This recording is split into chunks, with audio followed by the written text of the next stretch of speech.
Beyond and hello everyone, my name is Jonathan Dormush, and today I am unboxing the PlayStation Classic, Sony's first foray into this mini console nostalgia craze. Comes with 20 classic games preloaded, that's what the back of the box says, as well as 2 classic-styled PlayStation controllers, a mini version of that wonderful little console itself, and an HDMI cable if you don't happen to have one of those. So we're going to unbox this and take a look at what's inside.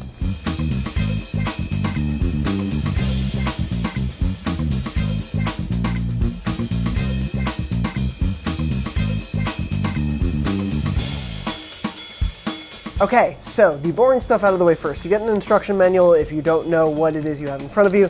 Don't need to worry about that for now. You also have that HDMI cable, as I mentioned before, and the USB power supply cable. Note that the USB adapter that will actually power this thing is not included in the package, but anything like a standard phone charger, one of those little iPhone white cubes, you can use those to actually power the system. You just don't have one included in the package, which is unfortunate, but such is the case. The thing itself, though, obviously is this mini console, and we've talked a lot about the console on Beyond, our weekly PlayStation show, and in my preview of the console, and for all my misgivings with what's included in the package, it's really cute, you guys. This thing is super adorable, and having this little thing on your shelf is probably something I really want, and I imagine a lot of you do too. So it has the 3 working buttons on top. The disk drive does not open. You can try prying it open. You're just going to break it, so don't do that. But obviously the power button turns the power back on. The reset button is so all 20 games are available from a main menu. You can hit the reset button, and that brings you back out to the main menu from a game that you're playing. There's also the open disk button. As I mentioned, this tray doesn't open, but some games came on multiple disks back in the day. When you have to switch between disks virtually in a game, say like Final Fantasy VII, you just have to press that button, and the disks will change inside this magical little machine. There are no discs inside, don't try to pry it open. On the front of it are 2 little USB ports. Those also have the little like 1 and 2 for controllers and the words memory card printed on there. The memory card itself is virtual inside here. You don't get a little cute thing, fortunately, but you're not going to lose that anyway, so that's a good thing. On the back of it is the power supply input as well as the HDMI input, and that's pretty much it.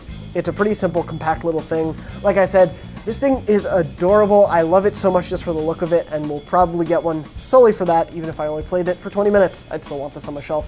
In addition to that, you get 2 controllers inside the box itself. The cords for them, that is obviously always a big deal given how small the NES Classic cords were. These cords stretch out pretty far. It's about 1.5 meters, or I believe 59.1 inches according to the back of the box. You're still gonna have to sit relatively close though, because this is all you're getting, but depending on your setup in your living room, den, wherever you may sit, it's not a bad thing. The controller itself though, it has this nice little cute input on the side where the USB goes into the system itself, and then the controller. This is obviously not a DualShock controller. This is based on the original PlayStation controller design, and for the most part it feels really good. It's very lightweight, but not like too flimsy. It doesn't feel like I'm going to break it instantly. The buttons feel nice. It generally is a comfortable feel, especially for something that's a little more angular in design than modern DualShocks.